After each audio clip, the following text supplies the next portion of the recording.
Maulan-ulan ngayon. Today is Tuesday. We are in Apo Church.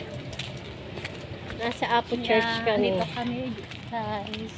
Nagsimba kami, nagsindi. Walang misa kasi Thursday.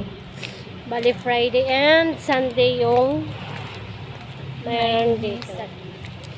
Yes. And this is outfit of Manalyn. As they say. Yeah. Ready, sit. Black and white. So, talbo po siya ulit. Talbo po ba kasi yan? Pupunta na kami doon sa may Angeles Gold.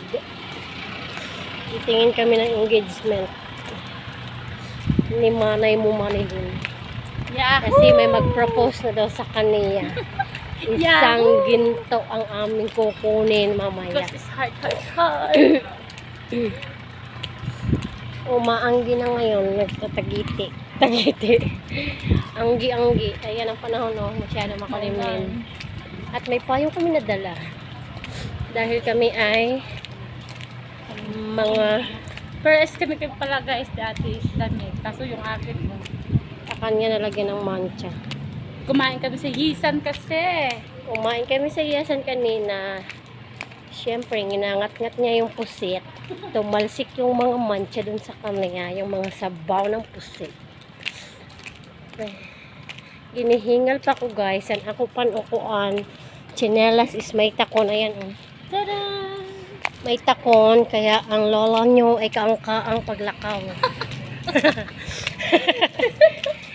Kaangkaang paglakaw ang lola nyo. Kay may takon ang chinelas. Mabuti pa sa kanya flat lang. Sa ako baga kami takon o. Saday-saday pantakon ko. Tiri ko daw porsahan dito sa likod. Di ko mabagri. Kami. Ihingal man ako. Uy, paano busog pa. Naglakaw-lakaw na kami dito. Naglakaw-lakaw kami sa gitna ng ano. Makulimlim na lugar. Makulimlim na panahon. Kulimlim na panahon. O siya na guys. Malapit na kami sa highway. Baka hilahin pa tang cellphone natin. Bye na. Bye.